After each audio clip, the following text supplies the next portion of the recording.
Joey, thanks for that, like always. And everyone, welcome to another episode of That's What G Said podcast. I'm Gino Bacola. Appreciate you tuning in, downloading, listening from whatever platform, website, different app that you're tuning in. It feels like it's been forever, huh? The holiday, 4th of July, right in the middle. And honestly, if you can, take a minute and just some little think positive for Mr. Bacola out there. He has had some surgery, and it was kidney and prostate stuff, and it wasn't supposed to be too bad, but there have been some complications, like an infection. He's been in and out of the hospital a couple times. It looks like right now he's doing a lot better, but he's been rough for the last week or so with my pops in and out. So keep your fingers crossed. Think positive for him, and say a nice little positive thought and prayer if you have a second. One of the more uncomfortable things is downstairs, right? When you're having trouble going to the bathroom or anything to do with your stomach, and so that's something that's never comfortable. So hope everyone out there does not have to deal with that. Let's move on to a more positive note, right? Not the most positive way to get the show started. How about let's go to some positivity. The Women's World Cup, USA. We win the World Cup. Congratulations to the women now. In 8 Women's World Cups, they've won 4 of them. They finished second in another, and they finished third 3 times. They have never been worse than third in all 8. That is incredible.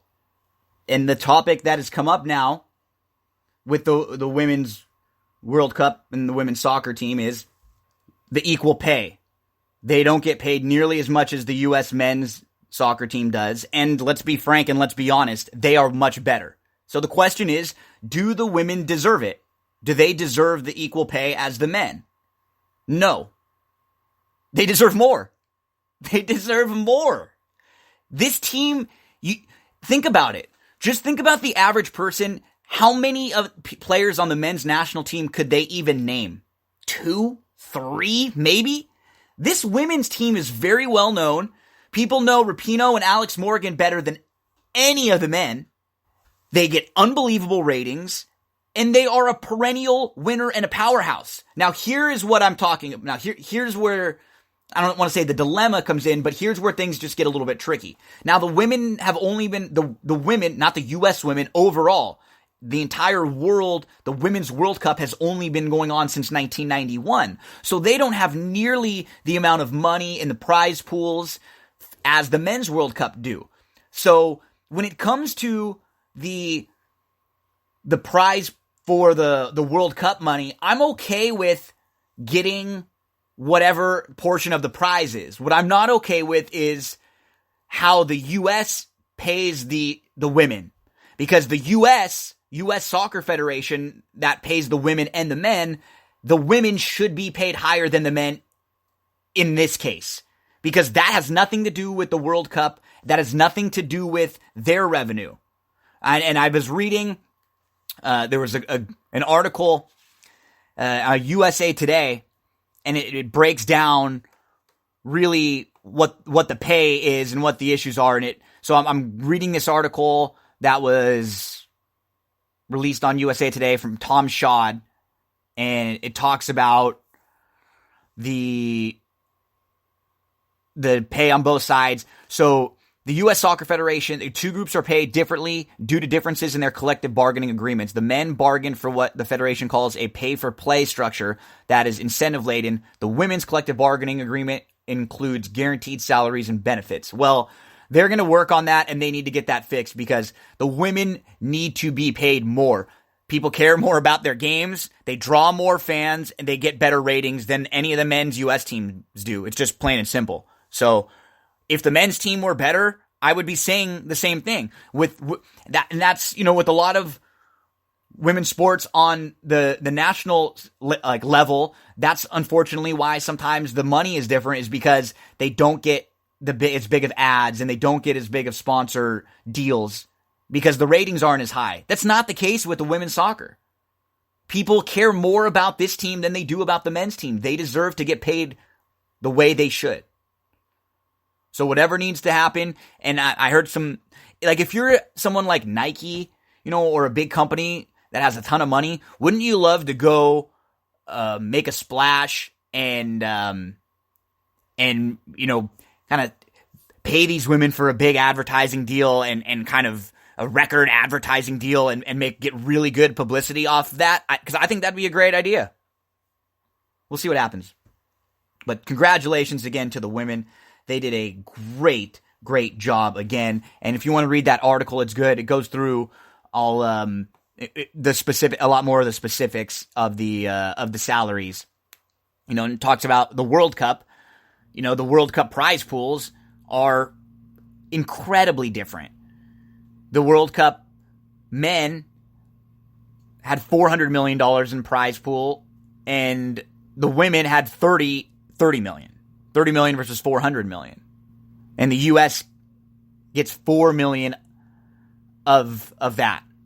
So, in that sense, hopefully we can get more money for the women on the World Cup, but I think the United States need to do what they can do right now, and that is, boom, start and find a way to get these women paid the way they should, because they're awesome. Everyone's been talking about them. They've been a sensation. They're fun, too. They've got good personalities. They're goofy. They just have a good time. They're themselves. They're not, like real stuff. They're not stuffy. I love watching them. They're fun. They're fun to talk about. Okay, let's move on. We'll do a little On This Day segment. We will have NBA free agency talk. Best baseball movies. The Field of 64 has now been cut in half. It's down to 32. Then we're going to go through an American League deep dive. I'm going to hit on every baseball team in the American League. What was their first half like? Positives, negatives. I'll spend a lot more time on the better teams and what they have to do to try to get into the playoffs, and maybe just some quick hitters on the teams who are struggling. Then we'll close things out. Saratoga. I have a best bet on the Saratoga opening day Thursday card, and then we're going to go through the Schuylerville, that field. We'll go through each horse in the stakes race. So we'll hit 2 races for Saratoga opening day, one in the early part of the card, one in the late part of the card. Maybe it can help you with some of your exotics. So that's this episode. Coming up on the next episode, later this week, we'll do the National League. Today we'll hit the American League. We'll do the National League deep dive. Big Little Thoughts. We have the last 2 episodes of Big Little Lies to recap. Wimbledon. We're down to the semifinals in both, and we do have, on the men's side, Federer, Nadal, Djokovic, all still alive, and Serena's in the Final Four on the women's side. We'll continue on with Saratoga now opening up. You're going to get a lot of horse racing plays. Almost every episode now will have either some Saratoga, some Del Mar, either a full dive on the card, a pick 5 sequence, a couple best bets, because this is the time when horse racing is really, really good on a day-to-day basis. You can find a lot more value. And over the weekend, there's Arlington, Indiana Derby, Los Alamitos Derby, and then Stranger Things. Just finished watching Stranger Things. We'll give everybody a few more days to finish up, and then we'll break down season 3 of Stranger Things. On this day in 1040, way back in 1040 on this day, Lady Godiva rides naked on horseback through Coventry, according to legend, to force her husband, the Earl of Mercia, to lower taxes. 1040. Riding naked on horseback, Lady Godiva. Well done. 1778. We'll skip ahead. American Revolution. France declares war on the Kingdom of Great Britain. We'll go to 1913. Starting to get warm now. In Greenland Ranch, Death Valley, California, it hit 134 degrees Fahrenheit, the world's highest recorded temperature. 1913, 134. Death Valley, California. You know who's from Death Valley? The Undertaker! I remember when they used to announce his, introduce him when he's coming to the ring. From Death Valley, California, The Undertaker. Side fact, The Undertaker and Gino Bacola share birthdays. Oh yeah, we're birthday buddies, me and the Taker. 1940, the Battle of Britain begins as Nazi forces attack the shipping convoys in the English Channel. In 19 1975, Cher files for divorce from Greg Allman 10 days after their marriage. So I guess what Cher said was, "I'm strong enough to live without you, strong enough, and I quit crying long enough. Now I'm strong enough to know you've got to go." I could keep going. I know the whole song, folks. I could compare your waters high. You'll never see me cry. This is our last goodbye. It's true. I'm telling you. Cher, strong enough to live without Greg Allman 10 days after they married in 1975. 2012, the American Episcopal Church became the first to approve a right for blessing gay marriages. In 2018, Drake surpasses the Beatles' record of most singles in the Billboard Hot 100 with 7 against their 5. It was from his album Scorpion. Drake, Toronto Raptors fan. He's probably got mixed feelings right now, right? You get the championship, Kawhi leaves. Of course you wanted Kawhi to stay, but you can't feel like you never thought you never would have gotten Kawhi. You went all in and you won. Mixed feelings, but hey, I'll take the championship, right? I'll take it. And that'll kind of lead us right into discussing NBA free agency. Nice little tangent there. So recently, the big news was Kawhi Leonard and Paul George signing with the Clippers. Paul George had to go to Oklahoma City, ask for a trade. They traded Paul George to the Clippers, and now Kawhi is on the Clippers. So now we have 2 really, really strong rosters out here in Los Angeles with the Lakers and the Clippers. And I'm a big Lakers fan. The one thing that I think's been a little head-scratching is there have been a lot of people that are down on the Lakers and that are down on the Lakers roster and seem to be really high on the Clippers and really high on the Clippers roster. I think they're both pretty solid. I think they both have lots of strengths. They both could have plenty of weaknesses. The key with both the Lakers and the Clippers rosters, when you're a little top-heavy with LeBron, Anthony Davis, Kawhi, and Paul George, you need those 4 to stay healthy. Because any one of them getting hurt will impact either one of these teams' chances. I'm hearing a lot of people say, well, the Clippers would be in good shape if they were hurt. You think if Kawhi was hurt, you're telling me a Paul George, Pat Beverly, Lou Williams, Harrell, Shamet, Zubac, JaMychal Green, those are all fine role players, but that's not a great team. If LeBron got hurt with Anthony Davis, Danny Green, Kuzma, the Lakers would have the difference right now with the Lakers and the Clippers are the Clippers have a couple players, I think, who are a little steadier down the bench than the Lakers do. But the Lakers players down the bench have a real wide margin of where they could of what they could be this year, right? Like a guy like DeMarcus Cousins or Avery Bradley. We really don't know what we're going to get from either one of them. And as a Laker fan, I kind of like that because you don't really need a whole lot from either one of them. You just need them to both be average and not a negative. And if that's the case, and they can come back to life a little bit. Like, look at Avery Bradley. He has really struggled over the last couple years. He's had some injuries. I'm not going to pretend like he's been great when he's been out there. But he was traded at the end of the season and got an opportunity to play a little bit more. And so perhaps that helped get his confidence back. And he at least is the type of player who has a high ceiling. He is an all-NBA defensive player at his best. He will probably never be that again, but he can start to climb back to that. He's not old. He's not a guy who's 35 and is way past his prime. So I like the things that the Lakers have done with a guy like Avery Bradley. With DeMarcus Cousins. DeMarcus Cousins had a terrible injury. 2 years ago, he's a max player. 2 years ago, he is having a great year with Anthony Davis and with Rondo with the Pelicans. And then he gets hurt. He goes and signs with Golden State, comes back after missing, the first half of the season, finally starts to get into a little bit of a groove, and then he gets hurt again. And then he rushes back. I thought it was really cool what he did in the finals.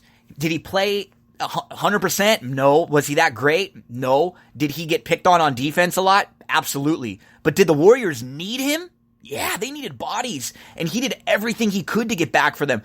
I think Boogie is one of those players who's always been a little bit misunderstood because he wants to win. He's like Draymond, right? They'll yell and they'll scream a little bit at the ref and they'll kind of react. And so, but they want to win. They have passion. There's a lot of players in the league that are like indifferent. They get paid. They don't really care. They're not really driven. They're some nights they're great. Other nights they aren't. I want players that are like Boogie that cares. And sometimes that passion gets him into trouble. Like, I hope he comes into this season knowing this is another prove-it year for him. I hope he says, you know what, let me come off the bench. Let me and Kuzma come off the bench and play well together. And we'll, we can carry that second unit. Or, he understands that Anthony Davis and he's buddies with Anthony Davis, and he's the lead on this team with LeBron. Davis and LeBron are, and Boogie's kind of a step behind them. If he plays his role, he could be amazing. I mean, look at a possible Lakers bench with Kuzma and Cousins coming off the bench. That's a good start if they set up their lineup that way. And, you look at the Clippers. They're going to have Lou Williams and Montrezl Harrell. Trez. That's a good bench with probably Shamet. Harkless, he's a fine role player. He's inconsistent. He doesn't shoot that well, but he's fine. He's played in games.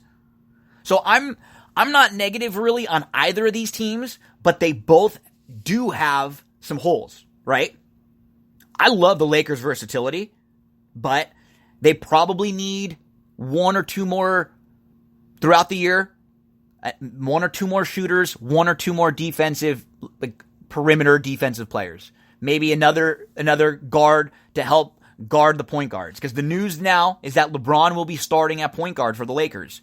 So we're looking at some sort of a lineup where it's LeBron at point guard, Anthony Davis at power forward, Danny Green probably at small forward, and then the way that I would do it, I would set the Lakers lineup up with Avery Bradley, LeBron, Danny Green, Anthony Davis, JaVale McGee. You have a couple shooters to spread the floor with LeBron. JaVale starts with AD. And then when you make changes, your bench is Caruso, Cousins, Kuzma, Kentavious Caldwell-Pope, and Jared Dudley. I think that's a really good 1 through 10. That's an excellent 1 through 10.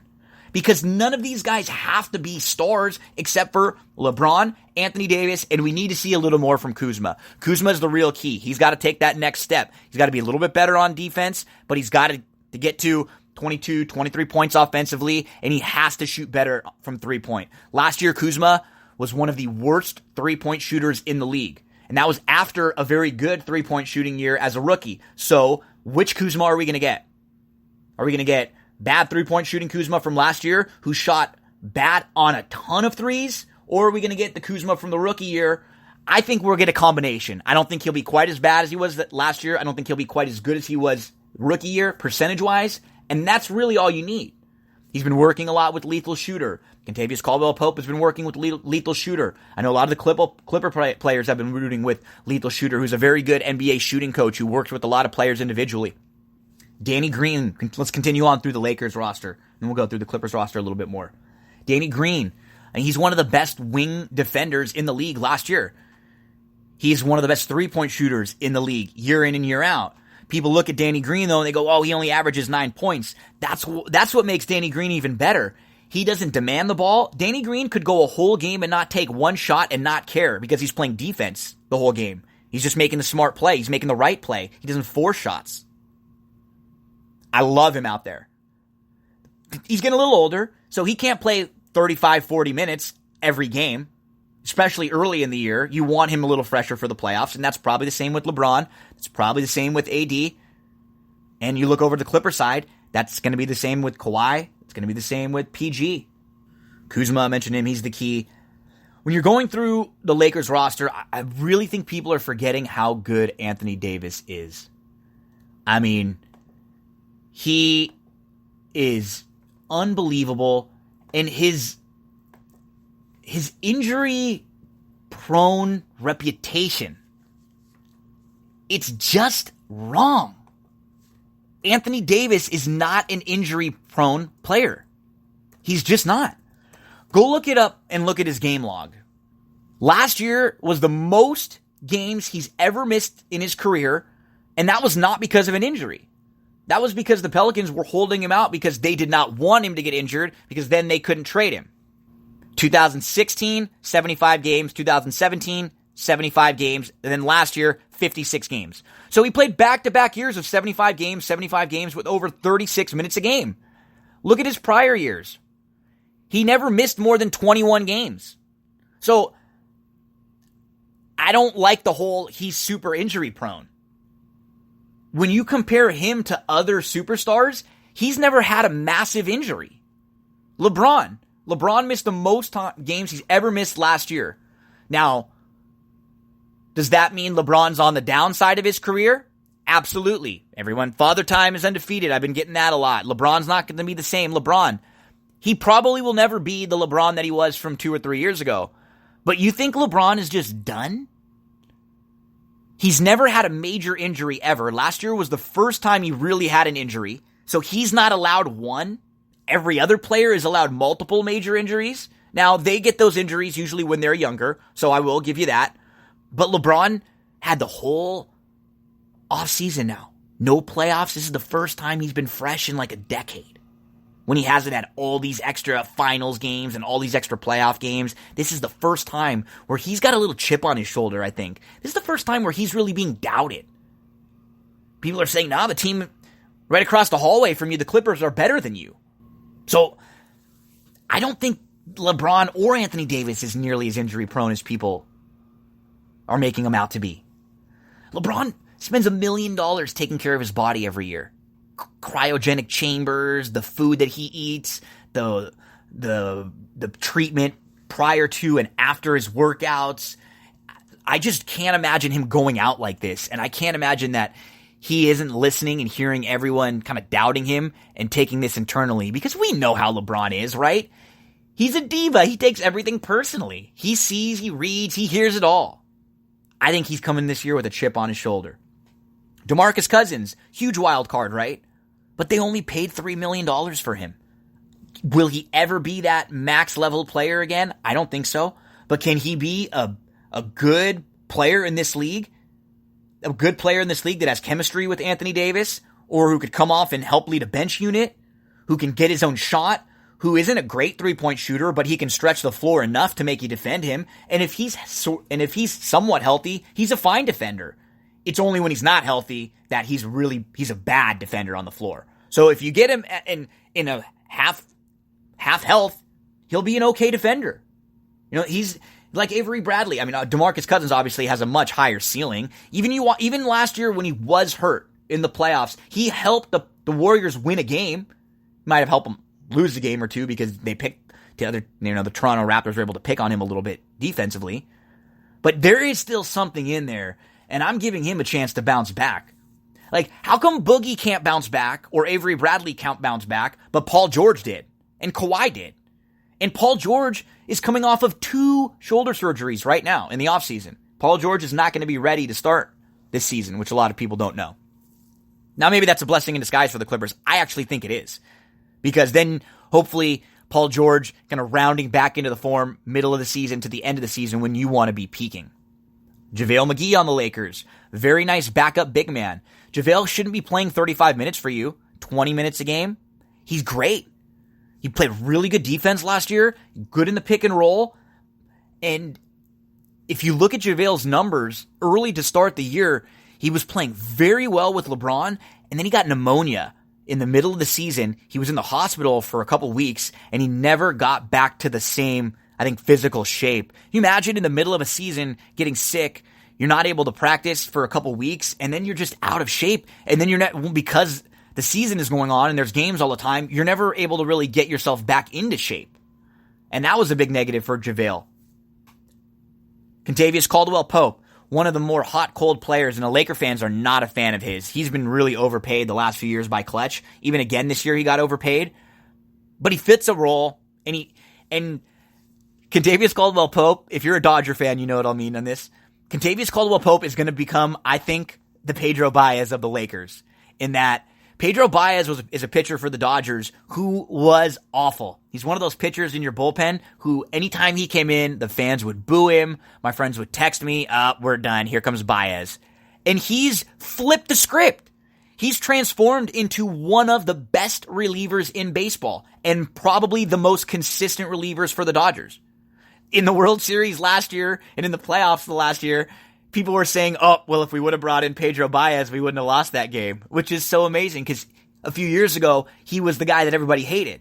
And I think KCP is going to be like that. He's one of those, no, yes, when he shoots. Because he gets hot, and he can win you a playoff game. He can win you any game. And the thing with KCP is once he starts making shots, then he gets very engaged defensively, and he can be a very good defender and guard smaller guards and guard up a little bit too. But he is so inconsistent, and he's a terrible decision maker.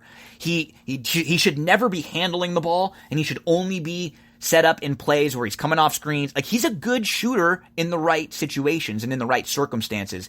He's another player who, people want to rag on him, but he could very easily take a small step forward, and all he has to do is take a small step forward, and he's he's an above average NBA rotation player.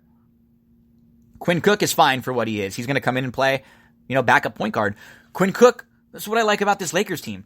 Quinn Cook, DeMarcus Cousins, and Danny Green, 3 players on this team were getting legitimate rotation minutes in the NBA Finals just a month ago.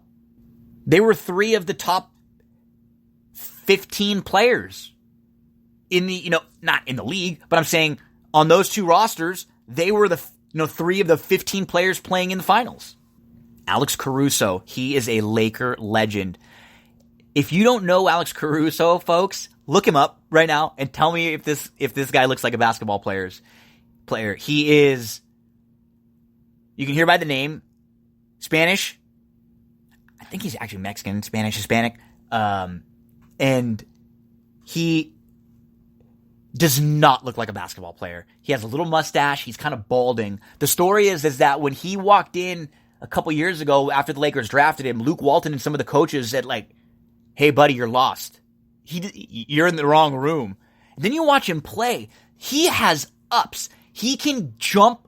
He has unbelievable springs off the floor. You can throw this guy alley-oop, and it's amazing because he's deceiving. You're out there playing next to him, and you just don't expect this much out of him.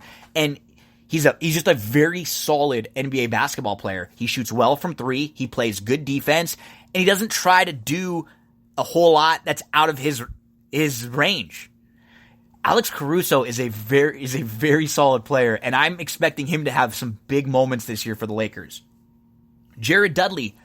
Go listen to Jared Dudley's podcast with Woj, some of his tweets talking about leading the defense and what he has to do for different teams.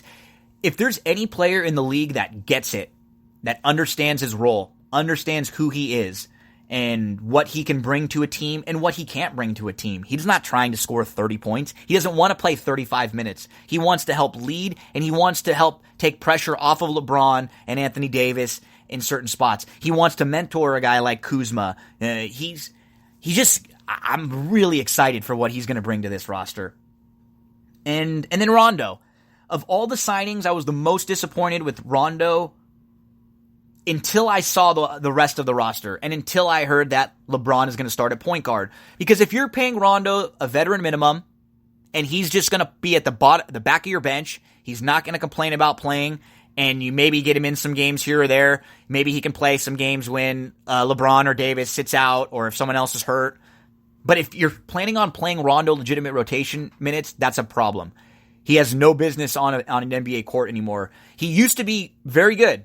He's a very good player. But if you look at the numbers, he is one of the worst players in the league defensively and just overall last year. He was one of only a few players who has negative numbers with LeBron on the court. It's almost impossible when LeBron's playing to have negative numbers when you're with LeBron. And that just shows how bad Rondo is right now. So he has no business on the court. Lakers second round draft pick Talen Horton-Tucker. And then Zach Norvell from Gonzaga, who I've seen play in the Summer League and I really like. He's on a two-way. To me, that is a good Lakers roster. That is a fun roster. They're a lot better than they've been the last few years, obviously. They're a lot deeper than they've been. Remember, last year was a lot of people that want to rip the Lakers. Have they been awful the last 6-7 years? Yes. But folks, they wanted to be bad 5 of those years. Last year, they were unlucky. They got hurt, and it wasn't a good year. But they weren't bad. They were injured. There's a difference. The years before that, they were really bad. Because they wanted to be really bad. Because in the NBA, in order to be good, you have to be bad in order to gain assets. And so the Lakers had to lose a lot of games to get D'Angelo Russell and Julius Randle and Brandon Ingram and Lonzo Ball and Josh Hart and Larry Nance and Jordan Clarkson. And you know what? All of those players that are not around anymore, except for Kuzma, they helped get LeBron James and Anthony Davis and the ability to sign these veterans. So the Lakers, all of that losing did its job. Now the Lakers are set up well. Now they have to win. The Clippers are one of the few teams who was able to take the approach a little differently, right? Because the Clippers haven't really been bad. They've been pretty mediocre and pretty relevant for a while. Even, they were good for a while with Blake Griffin and with Chris Paul, but they never made a conference final, let alone an NBA final, let alone winning an NBA final. This group of Clippers is different. This is a different organization. This is a different run organization. This is a different owner. Jerry West is in the mix. Doc Rivers is in the mix. They have some other pieces in the front office that are very good. Guys that don't get talked about a whole heck of a lot, but they're really, really smart associates, and they know exactly what they're doing in there. So this is a different Clippers team than we've ever seen before. And I think this is a different Lakers team than we've seen the last few years. With on the Lakers side, it's more on the personnel on the court. On the Clippers side, it's personnel on the court and off the court. Now, that's, I think, why Kawhi comes to the Clippers, right? Because they're run very well. Now, let me take a couple shots at the Clippers while I'm giving them all this credit. Because I'm giving them a lot of credit.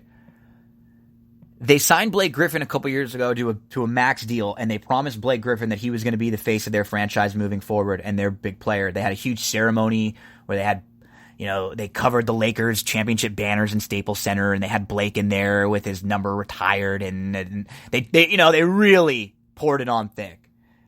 And then they shipped him out immediately after.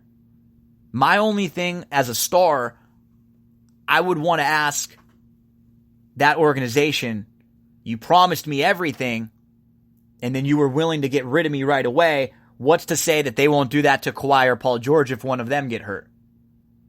Like Blake Griffin did. Now, from a business standpoint, what the decision the Clippers made was correct. It was better for them. Look at what they were able to do with the assets they got from that Blake Griffin trade. Turn it into Tobias Harris, and then turn that into some assets from Philly, and then use some of those picks to help get Paul George and Kawhi. So they've done it well on paper, but that was a move that rubbed me a little bit the wrong way. Just overall, it's kind of like what Boston was doing with Isaiah Thomas. And sometimes when you make moves like that, it doesn't work out well for you, even if it is the correct business move. That's a move that the Patriots would make, right? And that works out well for them every year. So who knows? Is Jerry West the greatest of all time when it comes to an executive? Absolutely. You see what he's done with the Lakers. People don't talk about Memphis. He was really good with Memphis. He made Memphis a playoff team. He made Memphis matter. Then he went to Golden State, and now he's doing it with the Clippers again. And he's rubbing it in the Lakers' face, which makes it even worse, right, as a Laker fan. So let's go through a little more of this Clippers roster now. Kawhi is the best player in the world right now. Best two-way player in the world. But isn't it amazing how things can change in just 1 year? Because 1 year ago, Kawhi had not played. He had only played, 9 games? Was it 9 or 11 games through the season? He missed the whole year, basically, on the Spurs. And then he demanded a trade away from San Antonio, who has always been talked about as one of the best run organizations in the league. So how weird is that? That's why we never know what's going on behind closed doors. We never know how these players really are. Because I thought Kawhi would be the type of player, a couple years ago, who would have just stayed in San Antonio forever. But he forced his way out, went to Toronto, and it worked. He won immediately. So he goes from a player that we don't even know what his health is like to now he's jumped over LeBron and Durant, because Durant's hurt, as the number one player on the planet. My only thing is, and I still think win or lose, he would be there. If Kawhi and the Raptors don't win, so let's say either the Warriors win that series hurt, or let's just say Durant doesn't get hurt and Klay doesn't get hurt. I don't think Toronto wins the series against a healthy Golden State. How does that change things? Are we talking about Kawhi as this number one guy now if he didn't just go beat Golden State? Let's say they lose in that series. Are we talking about Kawhi as if he's the best player in the league? I don't know. Winning that title vaulted him to another level of superstardom. And it's interesting because I wonder how all this Kawhi stuff would have been had he not won. Does that change his decision at all? Then remember, Kawhi only played 60 games last year. Toronto did an amazing job. They were 17-5 in the games that Kawhi did not play. Kawhi, and I don't think Anthony Davis or LeBron, for that matter, should play 80 games, 82 games. They should all, rest. Maybe some back-to-back, some games here and there. You can rotate around.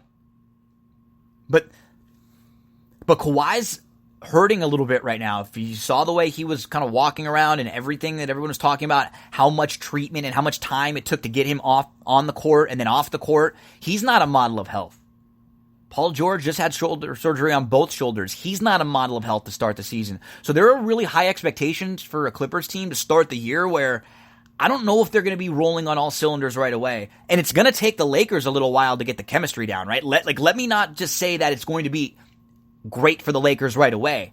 I think both of these teams come playoff time, though, if they're healthy, they're the best two teams in the league, period. Not just in the West, period. With healthy rosters, these are the two teams to beat. You have Patrick Beverley, who's a very good defender, sets the tone for your team. The problem with, and he's a good shooter. He knows when to shoot. He doesn't try to do too much offensively, which is a great thing about Pat Beverley too. But he's not an all-star. I think people have been talking a little bit too much about Patrick Beverley. But let me say this. I wanted him on the Lakers. I love his attitude. I love the tone that he sets.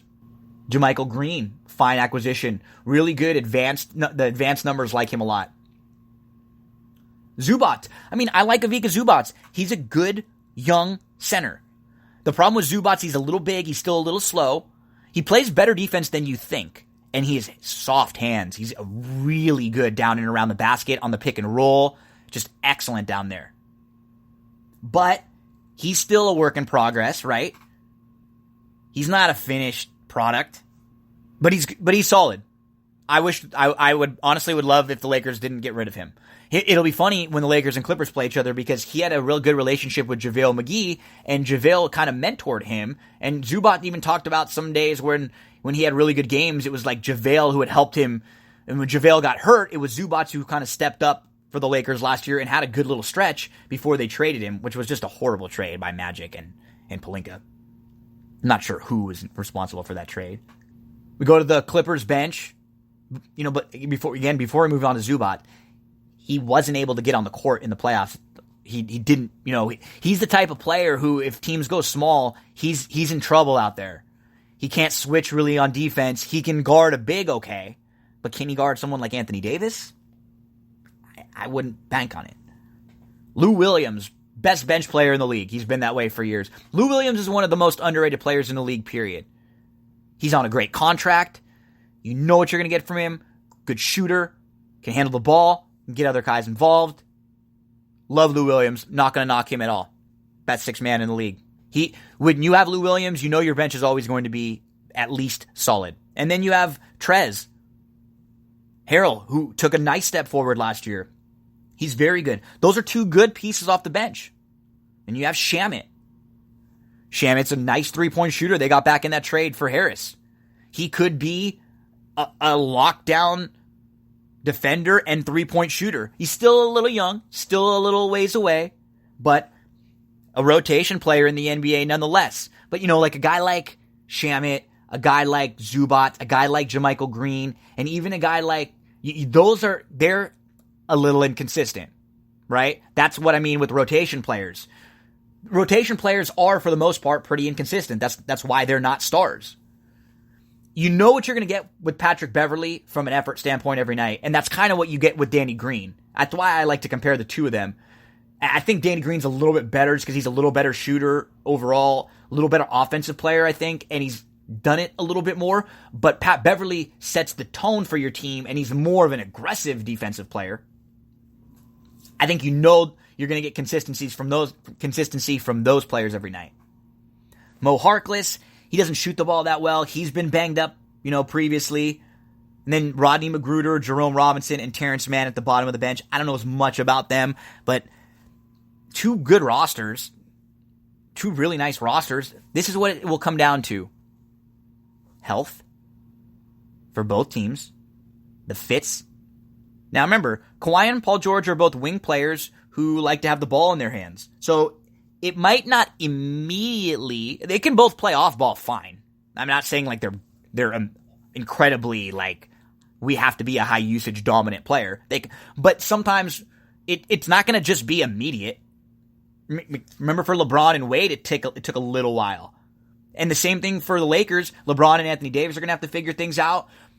What I like about both of these teams is the Clippers have chemistry already with a lot of these role players that were in here before Kawhi and Paul George. So, their bench with Williams and Trez, they have good chemistry. Shamet and Zubac and Beverley, they played together well. And then you look at the Lakers, LeBron and Kuzma played really well together. They have good chemistry. LeBron and JaVale played really well together. They have good chemistry. Boogie, DeMarcus Cousins, and AD played really well together. They have good chemistry. And on that squad, Rondo was also in the mix with them. And then just for as far as knowing each other, DeMarcus Cousins and Quinn Cook were, on the Golden State Warriors in the finals last year. People are saying this Lakers team is like a real hodgepodge with no chemistry, and I really disagree. And as a fan, I'm not a homer. I root for my teams, and when we're in situations, I will always believe and root for them till the end. But knowing they have a chance to win is a little different. And like last year, I thought the Lakers could be a good playoff team and maybe make a conference final, but I did not think there was any chance they could beat the Warriors, and probably any chance they could beat the Houston Rockets. I didn't think they were a championship team. This year, this Lakers roster and this Clippers roster, they both look like they are two of the 7 or 8 best rosters in the league. I think if you look to the East, you're probably talking about Milwaukee and Philly as legitimate title contenders. I don't think any other East teams are quite on their level yet. Maybe we can discuss Indiana as a team when Oladipo gets back into the mix. And then when you look out West, I think you start with the Lakers and the Clippers, and then you look around Houston, they have to be considered still right in that mix. Portland was in the conference finals last year. I think they're going to take a little bit of a step back. Denver was a top team all year. I think they're going to take a little bit of a step back too. I think they're in all playoff teams in the mix. But Utah is going to be good. They made some moves. I think they should be up in that top tier with the Lakers and the Clippers and Houston. So for me, that's kind of the top tier right now. I think those 4 teams. I don't think the Warriors are going to be bad. They'll be fun to watch. I'm not sure if they'll be quite a top tier team anymore. Let's get to some of your posts. I asked on social media for some of you to post with what your thoughts were on your team's free agency. The Toast Man from Philly. He says the 76ers lost Butler, the go-to guy on offense, and they needed to overpay Tobias. Horford will spell Embiid's minutes. Overall, defensive better, but who is shooting the rock? Spooky Electric, looks like a Clipper fan with the Happy Ballmer post. So what we're going to see now, too, though, we're going to see a lot of quote-unquote I know a few Clipper fans that have been Clipper fans all their lives through the struggle years, and I'm happy that when their team is good, that they get an opportunity to root for them. But watch, we're going to get a lot of people coming out of the woodworks that are quote-unquote Clipper fans. Eric Solomon, for the league as a whole, I think this offseason was great. Literally half the league should feel like their team has a legit chance to win. Can't ever remember that being the case in the NBA. Should lead to better games and less load management for the stars. That's a good point. And he said as a 76ers fan, I'm good with our moves. Impressive to lose a player like Butler and still be a top 3 team in your conference, even if it is the East. We played a lot for Harris, probably too much, but I get it, and I like the fit. That was Eric Solomon. And then over on Facebook, Howard Chinchuk says, my Sixers will definitely win the East. And Andrew says they'll miss Jimmy's work ethic and late shot clock scoring. Howard mentions that he was more like the man in the room, but Horford's a better leader, which is probably true. Doesn't, and then Andrew comes back. He handles the locker room, but he doesn't have the one-on-one late clock ability, which I think they will miss. Howard agrees. So yeah, they get a little more leadership, but they still might need someone. Maybe Josh Richardson? Can somebody be the guy to go to late? Because Embiid isn't quite the best to go to late. Ben Simmons doesn't have the shooting down yet. He doesn't have the perimeter game enough. Mark Bongura says the Nets did great. We have to wait for KD to heal. And he says, a 4-year window or so for them to win it. They're going to be one of the top teams when he comes back. We have to see how KD is health-wise, right? But they put themselves in a great spot. And Ed mentioned Ed Rawfield. What Sean Marks has been able to do is nothing short of amazing. Howard disagrees. Timothy Sullivan says Brad Stevens and Danny Ainge are on notice. Yeah, we've seen the Boston acquire a lot of assets, a lot of picks, a lot of assets, but they couldn't really get any of the big free agents to either stay or to lure them or to make a trade for them. Didn't go all in on Paul George, never went all in on Kawhi, didn't go all in on Anthony Davis, and weren't able to get anyone. They got Kemba, but is that enough? What does that make them? A 4th or 5th seed? Right? Middle of the pack in the East? They really need Tatum to take a next step. They really need Brown to take another step. Todd Schmidt likes the 76ers moves. Joe McDowell just mentioned it has been a crazy offseason. Joe Christofek, the Bulls, on the way up, building a roster of talented youth and added a great leader in Thad Young.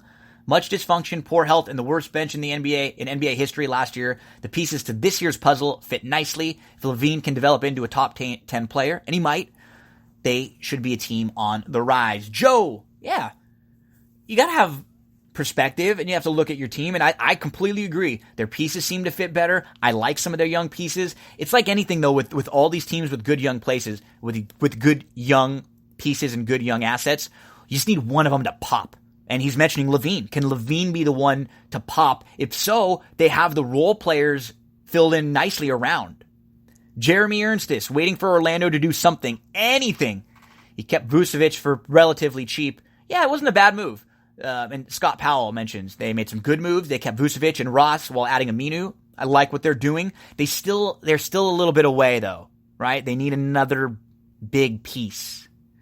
They've kind of been a hodgepodge of fits lately, but I don't mind those moves. Scott Dick, Pacers quietly scored in the free agent market. Yeah, good moves for the Pacers. I like Brogdon and Lamb, TJ Warren. They had Scott Powell mentions they had stretches last year when they had too many scoring droughts, and it cost them. They had Brogdon, and so when Oladipo comes back, maybe around Christmas, they're going to be tough in the playoffs. The backcourt could be one of the better ones in the league, and Miles Turner and Sabonis. Good point, Scott Powell, and good point from Scott Dick. Richie Silverstein said, at first I thought the 76ers were getting picked apart, but additions of Al Horford, going right back to 76ers. The Lakers, like where they were going. AD is a star, but got rid of youth. If they can get a full season out of Rondo and Boogie, they could be all right. Denver and Utah did well, and although Paul George and Leonard are two of my favorite players in the league, I've always found the Clippers to be a jinxed organization. Let's see if Jerry West can break the curse. Jason McCardle says Clippers have won free agency so far, and overall, getting Kawhi and then luring Paul George, I would agree. I'm not against the Clippers. I'm just against them being like an overwhelming favorite. I think they're a huge contender of many. I think they're one of the many contenders. Just, it doesn't seem to me like any of these teams are unbeatable, or any of these teams are so much better than the other, or any of these teams could sustain multiple injuries and be really good. So I think that could be for, I'm getting a lot of that. Well, the Lakers, it could be for all of those teams, right? Lakers, Clippers, all of them. Was going back and forth with Jeremiah De Leon. We were talking all about the Lakers back and forth and the Clippers rosters and basically a lot of stuff that I had mentioned previously, but it was a fun back and forth with Jeremiah. Rich Byerline, good buddy Rich, the best offseason his Jazz have ever had, no question. I agree, Rich. Scott mentions they're going to love Bogey. He gives 100% all the time out there. Bogdanovich and Conley is a major upgrade. They're going to be really tough. Tom Pogue says F- for the Thunder. I don't know about that bad, though, right? They got a lot of young pieces. They're not going to be good for the next year or two, and it looks like Russell Westbrook's going to get traded. Right now, maybe Miami, the Knicks, Houston, some of the teams that are being mentioned for Westbrook. Bobby Freeman, from a betting standpoint, he said he'll take the Jazz at 12-1 over the Clippers at 3-1. Yeah, the Jazz have got a big shot.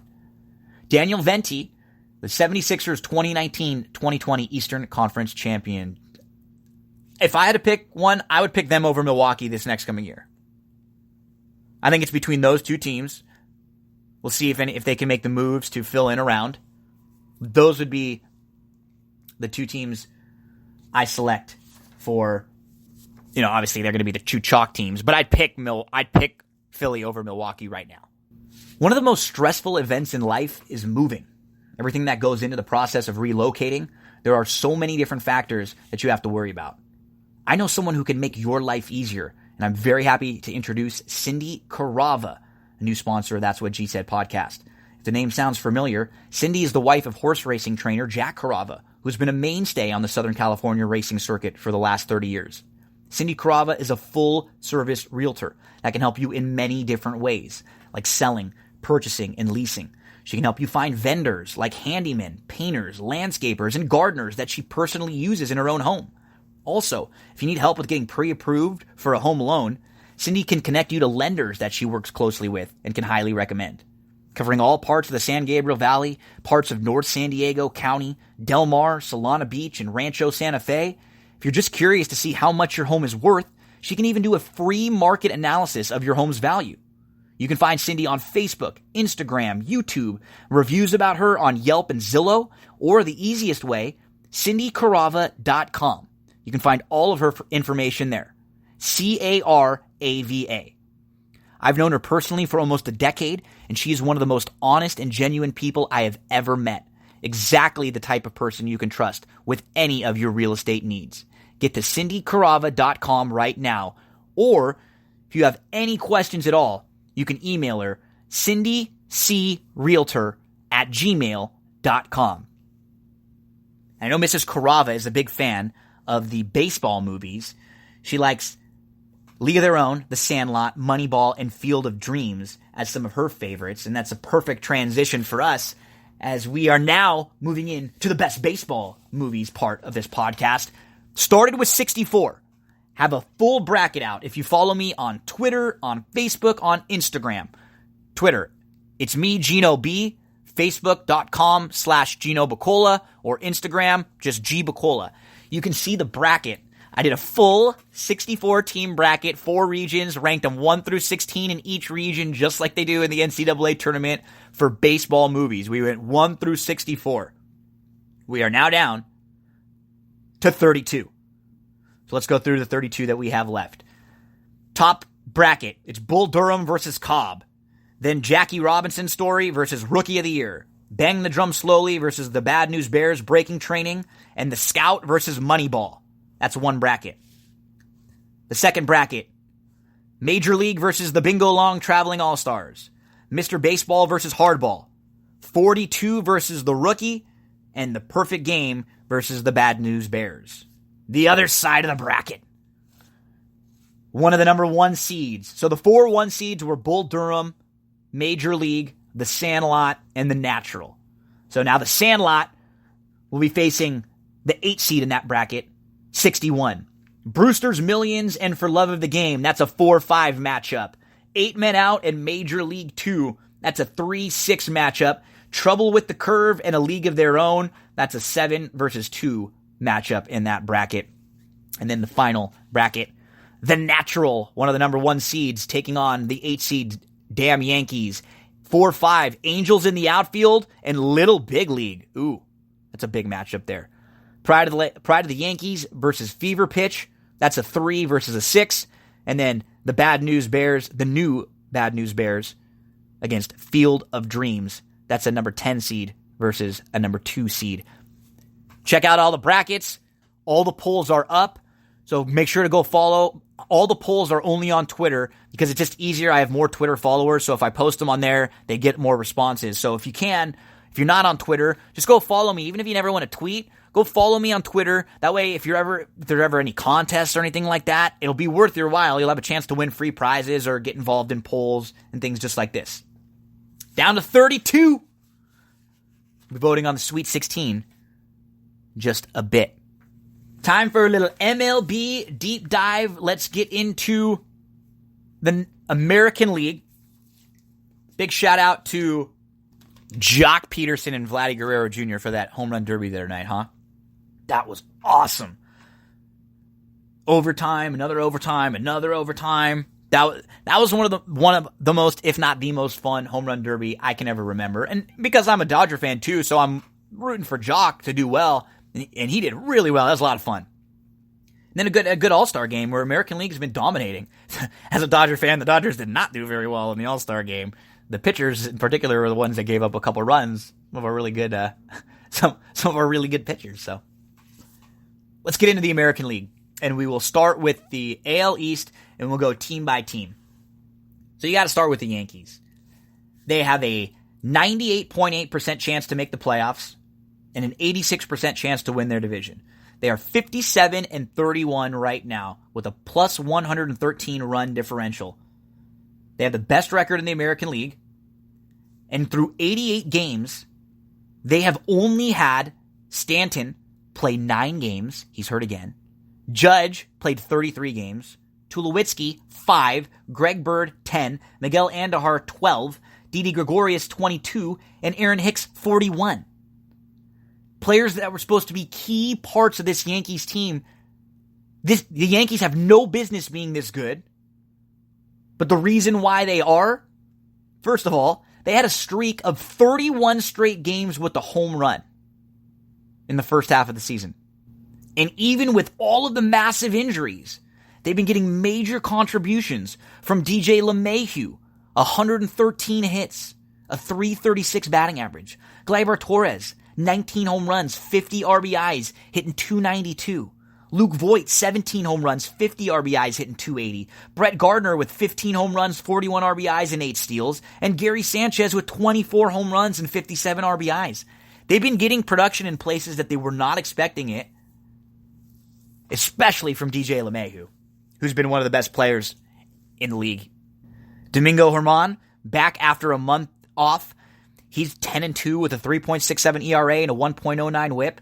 He's got 83 strikeouts and 76 innings. They need another pitcher, though. That's not a secret, and they're out there talking about it. They're looking at Bumgarner.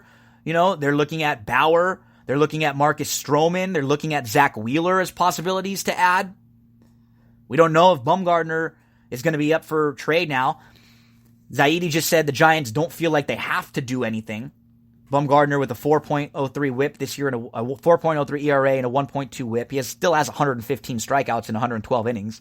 He hasn't been Bumgarner-esque, but he's the type of pitcher you make a trade for, and he could be amazing for a couple months for you and leading you into the playoffs. Bauer, 3.6 ERA, 1.8 whip, 1.18 whip, 149 strikeouts in 132 innings. The Indians are looking for an MLB-ready bat to help them contend because offensively they need a little bit of help. If they're going to get Kluber back, maybe they trade Bauer or Kluber. Who knows? But the Indians are contending. I don't understand. I keep seeing, why would the Indians trade anything when they're contending right now?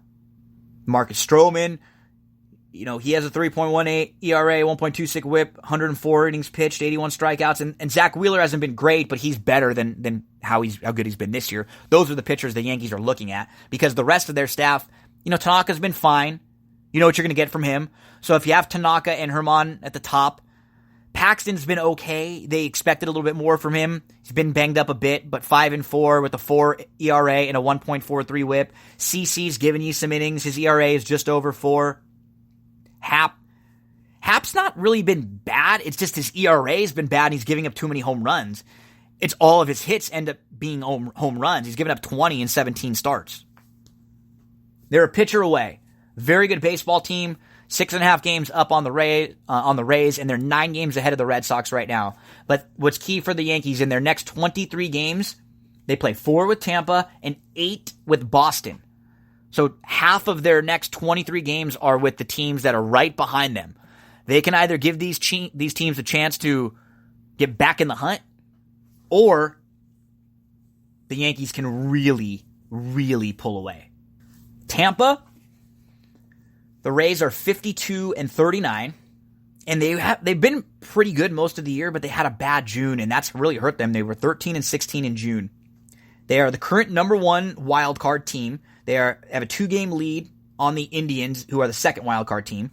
The Rays have a 71% chance to make the playoffs, and the reason why is because they are just steady. They have 6 of their everyday players that are hitting between 252 and 289.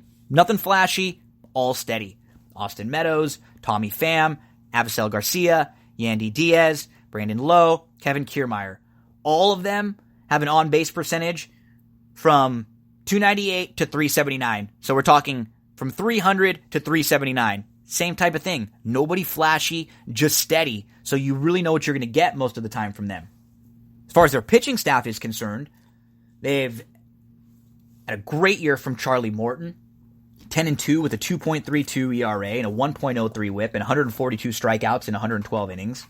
Yonny Chirinos, who's pitched 100 innings and has a 3.15 ERA and a .99 whip through 100. They just need a lot more from Blake Snell. And if they're going to be a playoff team and be a contender down the stretch, it's going to be because of Blake Snell and the rookie, the youngster Brendan McKay, who is a two-way player. And he's only made 2 starts so far, but he's only given up 3 earned runs in the 11 innings pitched, and he has a 2.45 ERA, and there's a lot of buzz about him. He's one of those really highly regarded prospects. Blake Snell, who you expect as a perennial Cy Young candidate now, top of the rotation. He's been 5-7 with a 4.7 ERA and a 1.29 whip. Not great. Not what they expected from him. Still has 122 strikeouts in 90 innings, but they need Blake Snell and Brendan McKay. Have to get more from them. The next 20 games, they play 4 with the Yankees and 6 with the Red Sox, so 10 of their next 20. Very important games. And there's a big 4-game series towards the end of the season with Boston, September 20th, 21st, 22nd, 23rd, that if Tampa and Boston are close in a wild card, for a wild card spot, or for something in the division, that could be a really big series at the end of the year. The Red Sox. And touching hands, reaching out, touching me, touching you, sweet Carolina. Ba, ba, ba. 49-41, you're defending champs. They have a 59% chance to make the playoffs. The discussion when you talk about the Red Sox, it has to really just start and end with the fact that they have 17 blown saves on the season. Period. You look at all their numbers on their team, and they're not bad. Offensively, they're pretty damn good. They have the most runs and the most hits And they're tied for the best team batting average in the American League. Their team ERA is only 7th in the American League. It's not like it's dead last, so they're not awful. It's just situationally where they've been bad. And in that case with the blown saves. They're now 9 games behind the Yankees, which is a little concerning in the division, but they're only 2.5 games behind Tampa. The issue with that is that they're currently 4th in the wild card standings. They're not just behind Tampa. They're behind Tampa, Cleveland, and Oakland. 2 games behind Cleveland for the second wild card. Now, if you're a Red Sox fan and you look at those teams that are in front of you, they probably don't scare you a whole lot, right? Tampa, Cleveland, Oakland, Boston should be able to jump those teams for at least a wild card spot. And then, if Boston makes the playoffs, and they win that wild card game, and they get a series, or if the Yankees collapse, and then Boston's the type of team that even if they had a horrible year, or a year where they were bad, and they were just able to get in, if they add a piece or two to the bullpen, they're going to move Nate Eovaldi to the closer. If that helps, or they maybe add one more piece, another starting pitcher, another bullpen piece, they're right there. They could beat any team in a series. Offensively, they're incredible. Look at their offense. They're getting a slight down year from Betts, and only really in some of the production. He still has a .392 on base percentage. He's hitting .272 with 13 home runs and 10 stolen bases. Devers is hitting .324 with 16 home runs. Bogarts is hitting .294, 17 home runs and 65 RBIs. JD Martinez, another JD Martinez year, .304 with 18 jacks. Benintendi's hitting .275.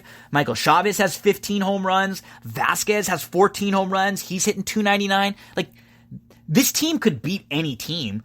The problem is they gotta get there.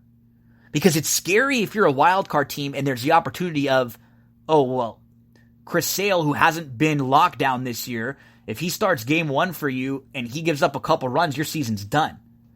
But then on the flip side, they're the team in the playoffs in the series that nobody wants to play. I don't think the Yankees or the Astros or the Twins or maybe the Indians, if they're not going to want to play a Boston Red Sox team that's a wild card team, defending champion that's been there. The real key for Boston is they got to find a way to get in, and I don't think they're going to be able to catch the Yankees. And then it's just going to come down to a one-game crapshoot.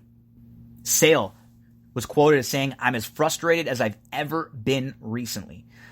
4.04 ERA, 1.07 whip. The numbers aren't that bad, but he's 3-8. 153 strikeouts in 107 innings pitched. Same type of thing, though. It's been situational. The numbers aren't horrible. Look at Price. His numbers aren't bad. He's actually been the best pitcher for the Red Sox throughout the year. 3.24 ERA, 1.14 whip, 95 strikeouts in 83 innings. Because you're not getting a lot from Porcello or Eddie Rodriguez or Hector Velasquez. Whips in the 4, or ERAs in the high 4s and 5s. I'd still pick the Red Sox to make one of the 2 wildcard spots. In the bottom of the division, it's the Blue Jays, and they're 34-57. You gotta mention Lourdes Gurriel Jr. is hitting .303 with 16 home runs and 195 at bats, and then Freddie Galvis, who hit .270 with 15 home runs. Vlad Guerrero Jr., who had that incredible power display in the home run derby. Starting to get on base a little bit more now with the .328 on base percentage. He's figuring things out, but he's really young. And that's the thing with Toronto. We're going to hear some of those names for a while. They're a really young team. Vlad Guerrero Jr., Biggio, and Bichette, who will likely be coming up in the second half. We've seen the younger Biggio get some playing time. They'll probably trade Stroman and get some pieces back. That's what they should do. Baltimore Orioles, they are not a very good baseball team. They have a negative 165 run differential. Some bright spots. 27-62 as a team, but John Means has a 2.5 ERA and a 1.08 whip. Awesome year.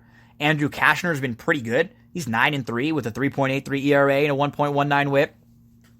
Jonathan Villard stole 17 bases. Trey Mancini's hitting .291 with 17 home runs and 40 RBIs. Nunez hit 20 home runs in the first half. And Alberto hit .309 through 272 at-bats. So, some bright spots in what's been a bad few years for the Baltimore Orioles. On to the AL Central. The Twins, 56-33. And I guess it's between the Twins and the Texas Rangers for what have been the bigger surprise. I'm not really surprised that the Twins are good. I guess I'm surprised that they're this good and they've been this good. It's a little worrisome, though, because they've spent lots of time in the first half with the best overall record in baseball, and they were up like 8, 9, 10 games for the most part on the Indians, and now the Indians have just started playing really well.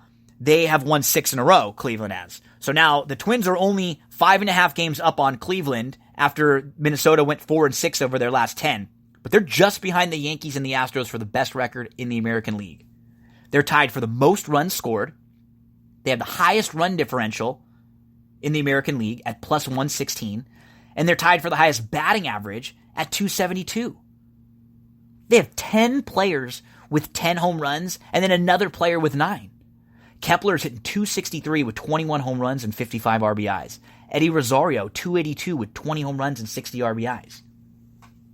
CJ Cron, 17 home runs and 54 RBIs. Nelson Cruz, 16 home runs. He's getting on base, 367 on base percentage. Mitch Garver is 13 home runs and a 295 average. Polanco is hitting 312 with 111 hits and 14 home runs. Even Miguel Sano, who hasn't been hitting that well, he's got 13 home runs. Jason Castro has 10 home runs. Marwin Gonzalez has 10 home runs and a 331 on base percentage. Byron Buxton, 9 home runs, 42 RBIs, and 12 stolen bases. And of all of them I mentioned, the only one hitting under 250 is Sano, who's hitting 236. So not only are they all producing, but they're all hitting at a nice clip.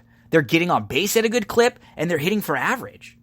That's a really well-built baseball team. The additions of Nelson Cruz and Marwin Gonzalez helped them so much, made them a little more versatile, just a little more depth. Everybody isn't forced. There's not as much pressure on everyone to produce all the time. And what ends up happening is you produce more because you're not pressed. The pitching staff's been really good. But the thing with Minnesota is they're still a move or two away. They can't rest on their laurels after the very good first half. Jose Berrios, he's 8-5 with a 3 ERA and a 1.1 whip, 14 quality starts and 18 starts, and 104 strikeouts and 117 innings pitched. Jake Odorizzi, 10-4 with a 3.15 ERA and a 1.12 whip. They've been awesome at the top of the rotation, those two. The rest of the rotation's just been okay. Martin Perez, Kyle Gibson, Michael Pineda's actually improved a little bit as of late. They're okay. They have a 97% chance to make the playoffs. A big 3-game series right off the bat. July 12th, 13th, 14th with the Indians.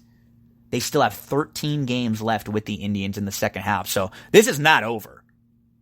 Cleveland can absolutely make this a race and turn this thing around. But Minnesota's been playing well. That's why they got to go out right now and make a move for a pitcher. They have to go get a starting pitcher, and they have to get a bullpen arm. They just need more depth. What if Odorizzi and Berrios don't have the same type of half they had in the first half? Then they're in real trouble.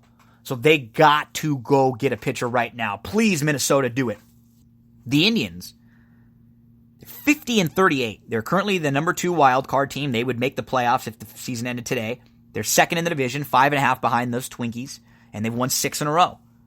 Really good story.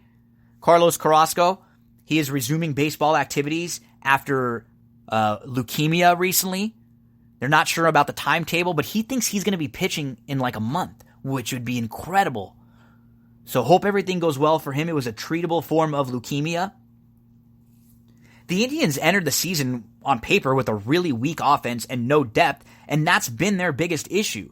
Their outfield, they're just getting nothing from the outfield. And you saw that when you looked at the way their team was built. It was like if their pitching's not carrying them, they're going to be in a little bit of trouble, and their pitching hasn't been carrying them. Kluber has been awful when he's pitched. Bauer's been a little bit up and down. And between Kluber and Clevinger, they haven't even had 60 innings combined between the two of them. It's actually amazing that the Indians are still in the hunt. They're a team like the Yankees who have been so banged up, I'm kind of surprised that they're still around. Jose Ramirez, MVP candidate last year. One of the best players in baseball offensively the last couple years. 2 years ago, 2017, he hit .318 for average, 29 home runs, 83 RBIs. 2018, .270 batting average, 39 home runs, and 105 RBIs.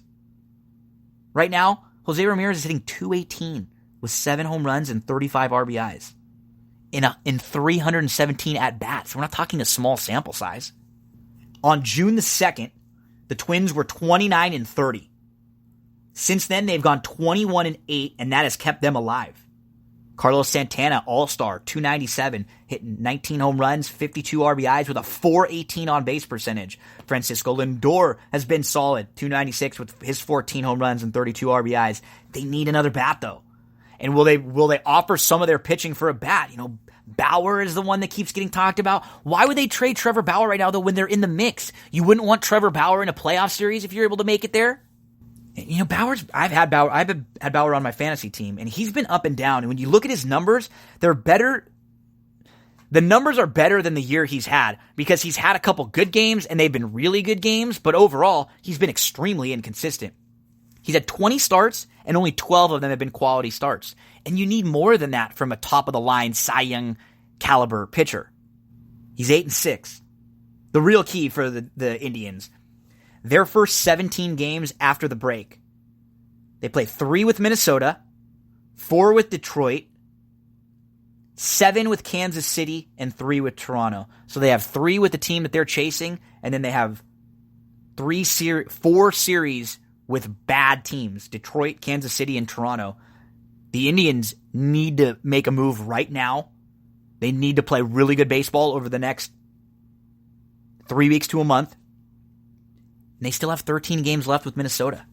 They are right in the mix. Huge shot. Let's get to the White Sox. You know, the White Sox are really not bad. They're 42-44.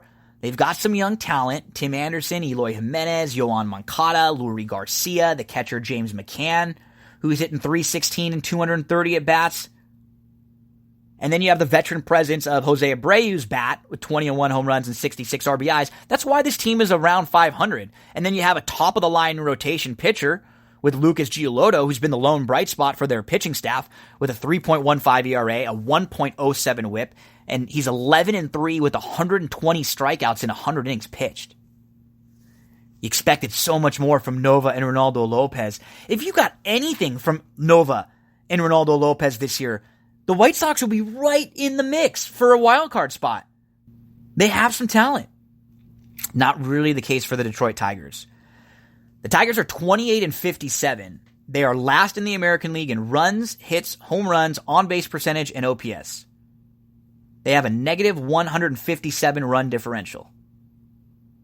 But Shane Green is an all-star. And a nice pitcher, Matthew Boyd, the 3.87 ERA, 1.12 whip, 142 strikeouts in 107 innings pitched. Not a whole lot else to say about the Tigers in a struggling year. The Royals, 30-61. Whit Merrifield with a .306 average, 11 home runs, 44 RBIs, and 13 stolen bases. I mean, this team steals a ton of bases. They're fast, but they just have a miserable pitching staff.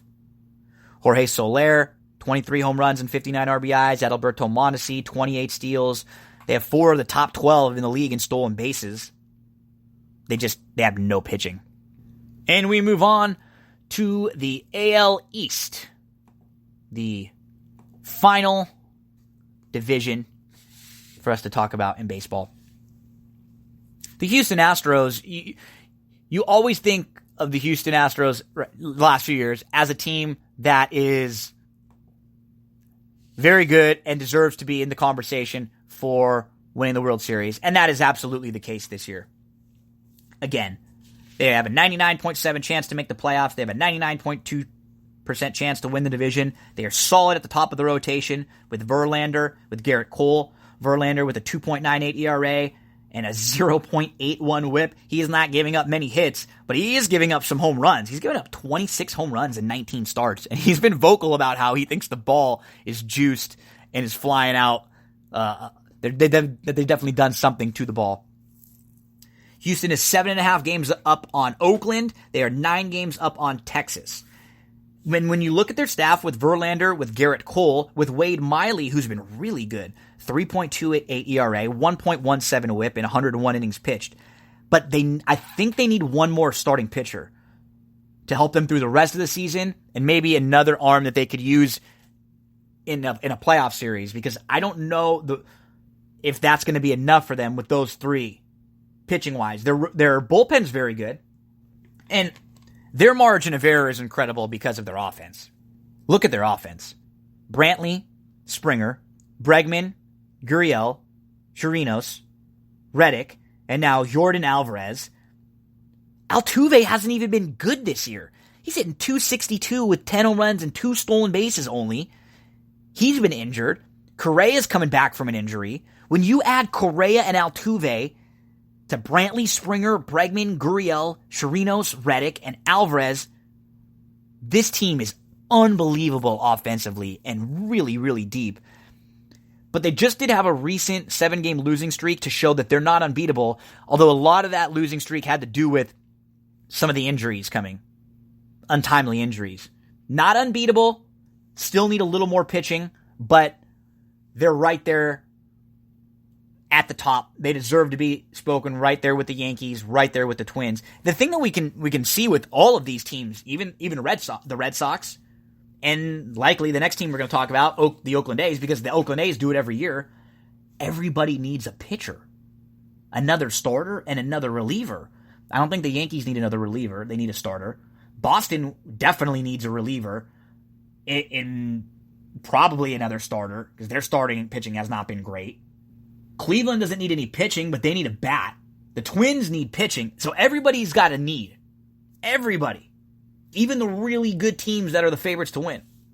The Oakland A's just keep doing it, huh? Like another Oakland A's year. They only have a 17.7% chance to make the playoffs, which I think is a little low, but it's a typical A's team.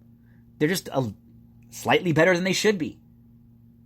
Semien, Chapman's hitting 21 home runs with 52 RBIs. Laureano, Robbie Grossman, Matt Olson. They're all steady. Those are the major parts of their lineup. None of them are flashy. This A's team is 7.5 games behind Houston for the division. They are a game and a half behind Cleveland for the second wild card spot. Then the A's are actually ahead of the Red Sox for that second wild card spot. They're going to be battling with Boston, with Cleveland, it looks like. With Texas, perhaps. The real reason why Oakland is still in this is because they went 15-10 in May and 17-11 in June. So that's a 2-month spurt where they've played very good baseball. They had to do that just to give themselves a chance. I never understand how their pitching gets by. It's just like duct tape, starter, bring this one in, another starter, someone out of the bullpen for a few innings, and they do it. I don't get it. It somehow they find ways to win games. It's never a formula that I think can win them a playoff series or win them a World Series, but it sure helps them overachieve in the regular season. Mike Fiers, Brett Anderson, Frankie Montas, who's suspended at the moment and won't be able to pitch in the playoffs if he comes back. Those have been the 3 pitchers that have carried them through the first half. Coming up, play 3 against Seattle and 2 against the White Sox. So 5 winnable games. Then they play 4 against Minnesota, 3 against Houston, 4 against Texas, which they're battling for a wild card, 3 against Milwaukee, 2 against St. Louis, and 3 against the Cubs. So the schedule is going to get tough for Oakland after these winnable 5 games right off the bat against Seattle and the White Sox. The Texas Rangers, probably, for me, the biggest surprise in the league. Because when you look at their team on paper, you thought they had a couple young, okay role players or okay everyday players. Maybe Mike Minor at the top of the rotation. They've been getting a lot of vet contributions.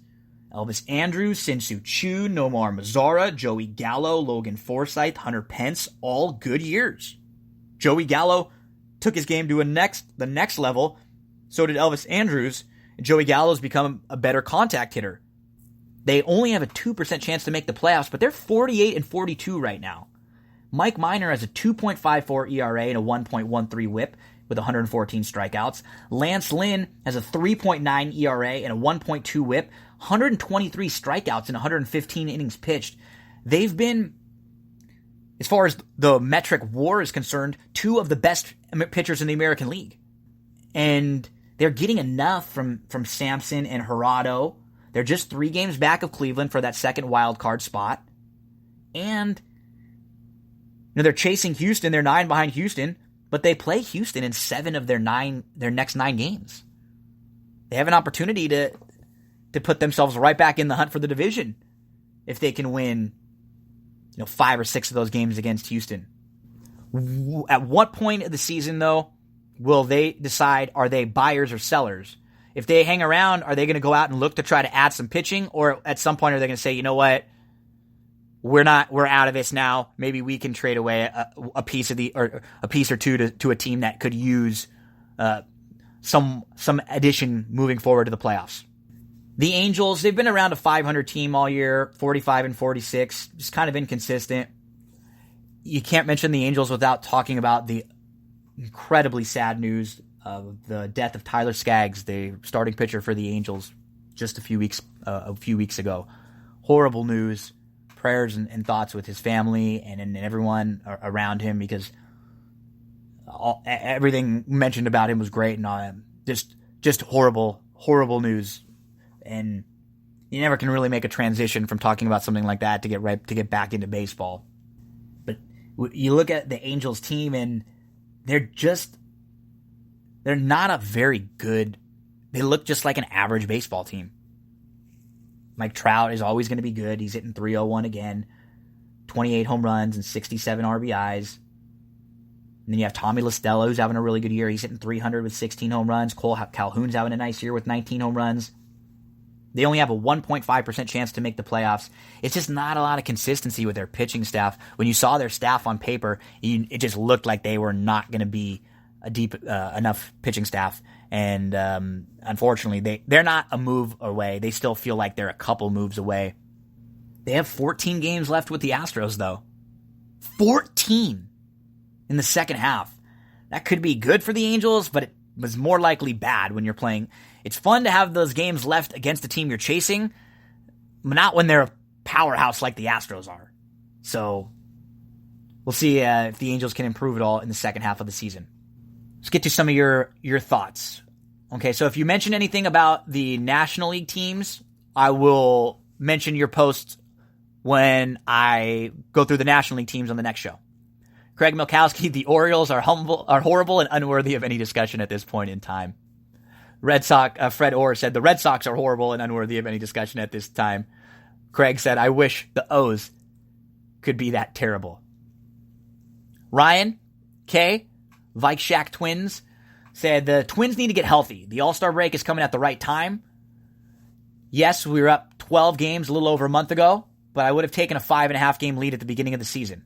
I hope our front office goes for the wins this year and makes a trade for a starting pitcher and a relief pitcher. I'm with you, Ryan. Those are the moves they need to make right now. Don't even wait. Don't wait until you're only up 2 or 3 games. Go right now and do it. Spooky Electric, confidence growing with the Padres. Wild card run coming in the second half. Yeah, they got plenty of pieces. They played well against the Dodgers before the All-Star break. They took 3 of 4 from the Dodgers. We'll get to the more National League stuff, though. Mike Martinez. Anthony and Alex, AA Talk Stuff, says the Red Sox crappy April and bad bullpen blown leads are masking how good the offense has been. He's right. It's interesting to see how Evaldi does as the closer and what the bullpen reinforcement they get at the deadline, if any. Another move they have to make, bullpen move. Even with Evaldi, I still think you go get another arm to help set up. But you heard those numbers. The Red Sox offense is incredible. It's just that the situational pitching. The pitching overall hasn't even been that bad. Bangkok Buck says the Aroldis Chapman is sneakily a mess. Okay, well, something to keep an eye on for the second half of the season moving forward. Pinstripe Talk Podcast says, considering all the injuries, the Yankees are in a nice spot heading into the All-Star break. They definitely need to bolster the rotation, and hopefully some key guys such as Betances, Severino, Stanton return healthy and help this team down the stretch. It was Pinstripe Talk Podcast. So those were all the posts on Twitter. If you posted something about the National League teams, don't worry, I'm going to get to them when we do the National League tomorrow. Let's get over to some of your posts from Facebook. John says the AL stinks in 2019. No real races. Red Sox not going to make the playoffs as they did not sign anyone in the offseason and they are more interested in things outside of baseball. Okay, John. John Parquette says the Yankees still need an ace. With all the injuries that they've had so far this season, it has allowed the young players to make a name for themselves. The Yankees should be able to trade these players for an ace come trade deadline. It's a good point. Mark Vaca said the Red Sox World Series hangover seems to be done. The next series versus the Dodgers will be an indicator on how the second half will go. Yeah, fun series coming up with the Red Sox against the Dodgers to start the second half of the season.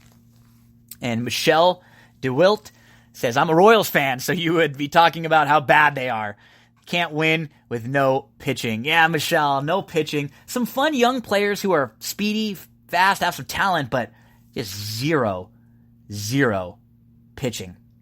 Appreciate all your posts on the baseball side of things. And I want to give a shout out to Andrew Bennett, who is one of the listeners. Before we get into the Saratoga discussion with the best bet in the Saratoga Stakes race, Andrew was playing in darts. And he said, I have a topic for your next podcast. He was trying to qualify for the North American Championship and PDC U.S. Darts Master at Mandalay Bay. And he had tried to qualify. He said he made it to the top 64. Said should have flown in, but it was a fantastic event. 10,000 goes to the winner. And then Andrew sent me some of the links to the Professional Darts Corporation. So I always think it's cool when I see something that I'm not completely used to. And there's a video on my page on Facebook. You can check out the darts competition. And I always like hearing from that. So if you ever have a cool, funny sport, something going on, something near you, share it with me. I'll give it a shout out here. Let's close things out with a couple races to play. Saratoga Opening Day. I'm going to go through a lot of Saratoga and a lot of Del Mar races. And then when Del Mar starts next week, I'm going to have a play of the day every day released on a video on social media. So follow me on Twitter at It's Me, Gino B, Facebook.com/Gino Bacola, Instagram at G Bacola. And every day when Del Mar is running, I will have a best bet for the day. I'll post a little video. I'll give you the horse that I like, a little bit of information about that horse every single day. So keep an eye on that once the Del Mar race meet starts next week. Some days there'll be maybe two. I'll throw a Saratoga one in there, but at every Del Mar racing day, there will be a play. Saratoga Opening Day is Thursday, June the 11th. And I'm not going to go through the entire card here. I'm not going to go through, because there's going to be a lot of racing throughout the summer. So I'm not going to force myself into betting full cards all the time or going through full cards all the time. We have to pick and choose our spots, to pick and choose the horses that we like, sequences that we like, the races that we like. So let's move to race number 3. And let's talk about the number 7. The Rock says, know your damn role and bet this damn horse. Finally, The Rock has come back to Saratoga. The Rock says. I mean, that's the type. I just play horses based on their names, right? That's all it is. It doesn't matter anything more than what the name is. I'm kidding, obviously, folks, but I think The Rock says has a huge shot here. And I would play the number 7, The Rock says, to win at anything over 5-2. And if you play any early exotics, if you play the early pick 5, or if you play anything, I would single The Rock says. In the third race at Saratoga, there is not a lot of speed. Up and down. The 4 has a little bit of speed. Wouldn't be shocked to see the 3 show a bit of speed. The 6, a little bit of speed. But none of them really have a lot of speed. The Rock says is the quickest naturally and could get right on the front end and take this field wire to wire. And if he doesn't want to, he can sit right off from the outside. I think he is drawn so well with his running style to either get to the lead or to sit just off the pace. Let's talk about The Rock says last couple races. Let's go back to May the 26th. He's at Churchill Downs. It's in the slop. It's on the main track. It's his first time going a mile and a 16th. His first time going on the dirt. It's not the dirt, it's the slop that day. He'd raced on the grass in his first 2 starts, and they were both fine races on the grass. So he breaks well on May the 26th. He's 3 deep into the turn. He's just a length off. Then he drops back a little bit. He's sitting 2 deep. He's in the clear. He looms up 3 deep very nicely, opens up 2, and he just holds on So you get a little worried, maybe he got tired late or he just holds on. But then you look at the field. He beat 3 next out winners, including the horse who was the runner-up and the third place finisher. Morning Social came back to win a maiden special weight out of that. Hitch, who was third, came back to win a maiden special weight. And then the 9th place finisher, Sandville, came back to win a maiden 40 claimer. He is probably the one to catch, but he does not need the lead. He is drawn well. Let's go back to the June 20th race. He's a step slow, and then he rushes up. He's 3 wide. He sits 3 off in 3rd and 4th, and he's asked a bit. He makes that big 3 wide bid up to challenge, but he just couldn't get by the winner. That was a wire-to-wire winner. He looked like he was going to blow by, but the horse on the front end had a little more left and was able to kick clear. And what ended up happening, the Rock Says dropped back a little bit. It looked like he was going to run 3rd or 4th, but then he wins the battle for 2nd. He's drawn very well in here. He's the horse to beat. He's the horse to bet at 5-2. He's the horse to key and single in any of your early exotics. The Rock Says I'm a winner in race number 3 at Saratoga. Let's move on to the 8th race. This is the Schuylerville. These are 2-year-old fillies. So this whole group, it's a group of 9. They've all raced once, twice, or 0 times in the case of the 7, Buxom Beast, who's a first-time starter. And the only one in here who's raced twice is Lady Fatima. So this is a group of lightly raced fillies who were all good in their debuts or good in their last starts, who have a lot of upside, who can improve. And these races are fun and they're tough.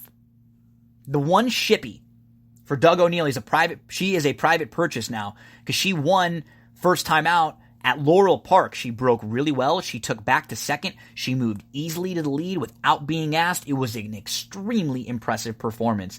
Now she comes over and she faces a much tougher group. She'll hook horses who have won at Gulfstream, Santa Anita, Belmont Park, Parks and Indy. All over the place. And she draws the rail, which I'm a little concerned about. Most of these fillies have speed. So unless Shippy breaks really, really well, she could get stuck in that spot where she gets shuffled a little bit back. So I'm going to put Shippy in the 2nd and 3rd spot and not on the win spot in this race. Integral is the 2. She broke on top. She opened up 2 immediately, and she never looked back. It was never in doubt. But I don't know how strong that group she beat was. The horse who ran 2nd, Run Devil, did not come back and run well next time we saw her. And I just don't know if Integral is as talented as some of the others in here. The 3 is His Glory.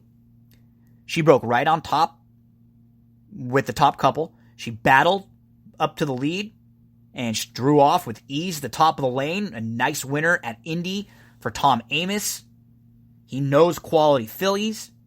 Problem is just, you look and she's got speed to the inside. She's going to likely have speed right next door with Lula's Roadrunner. She's going to have speed right to the outside of that with Comical. I just think she's drawn in a tough spot right in the middle of all the speeds. Lula's Roadrunner is the 4. In her debut win at Park, she was 4th. She was a couple lengths off. Then she moved up to battle. She stuck her nose in front at the top of the lane. She had to battle all the way back and forth, and then she edged clear late. It was a determined win. No knocks on His Glory and Lula's Roadrunner. I wouldn't even talk you off them in the bottom, 3rd and 4th spots of some of the exotics. I'm going to play a trifecta, and I won't have them on the bottom of it. But I wouldn't disagree with you using them as bottom flyers. I just don't think they're quite as good as the top few. Comical, I think, is one of the top few. I really loved her debut win. She broke on top. She dealt with pressure to the outside from the horse who was the favorite, Golden Star Lady. And Golden Star Lady ended up finishing 2nd, and Golden Star Lady was 5 3/4 lengths of the 3rd place finisher. So she ran well that day, although Golden Star Lady did not come back and run well next out. So some mixed signals with that. What I do like is that Comical trounced Golden Star Lady. When you win by 6, it's tough. It's tougher to use, a negative that the horses behind you didn't run well when you just crushed them anyways. I think you must use her in any of your exotics. Castellano jumps aboard for Doug O'Neill. Very strong hand in this race for Doug O'Neill, with both the 1 Shippy and the 5 Comical. The 6 Lady Fatima, in her debut, she got stuck in tight and on the inside and shuffled a bit, figuring things out. That was on the dirt going 4.5 furlongs. That was back in April. Last out, she tried the grass. She took back after a good start. She was fit the 6th. She was traveling well. She angled out at the top of the lane in between horses and just got up. I will use her in my trifectas in the 2nd and 3rd spots. I like the fact that she has experience. I like the fact that she's shown the ability to pass horses. And I think she might be one of a few in here who could be actually passing horses, when many are going to be really close or right on the lead. The 7 is Buxom Beast. First-time starter for Gary Contessa. 9 siblings from the damn potluck dinner. 9 foals that have raced. All of them are multiple winners, including Gourmet Dinner, who is a millionaire, was 6-time winner, who won his first 3 starts and was the Delta Jackpot winner. Not 100% high on this particular horse, Buxom Beast, in this particular spot. Now, you always have to think that when connections are willing to start, are willing to debut a first-time starter in a stakes race, that they feel very highly about the abilities of that animal. I just like a couple others in here. I think there are a couple nice fillies, like the 8, Aurelia Garland, who was a step slow but recovered well, was right up in contention, was 3 wide, was 2 deep at the top of the lane, and then started to draw off 1 by 5 for Wesley Ward. Now, Wesley Ward has not been very good at Saratoga. It's no secret. He hasn't been good in the graded stakes races. And really at Saratoga, period, his numbers are about half of what they usually are, percentage-wise. She fits, but can't use them all. But I can use the 9, Kiss the Girl. 3 wide battle early, pressed from the 2 path, up to lead at the top of the lane.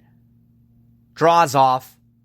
I have the 5 and the 9 as my tops in here, right with the 6. So I think you can play the 3 of them. I'd play a trifecta box, one of them with those 3 horses, 5, 6, 9, and maybe exactas with those 3, 5, 6, 9. And then the real play is a trifecta, 5, 9 with 1, 5, 6, 9.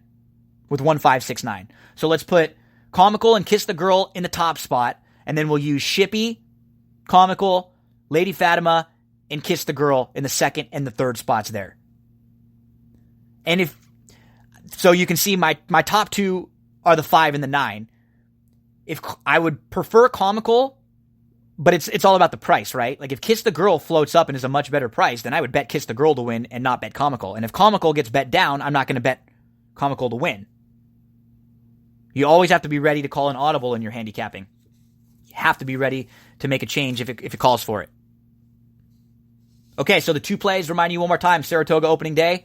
3rd race, number 7, The Rock says to bet me at anything over 5-2 and single me in the early exotics. And in the 8th race, trifecta, 5-9 with 1-5-6-9 with 1-5-6-9. Thank you for tuning in, folks. Make sure if you can, get on over to iTunes, leave a nice 5-star rating and review. Every time you leave me another one, it just gives me more incentive to want to do more and more for you. So if you can, please, please, please, those are big helps.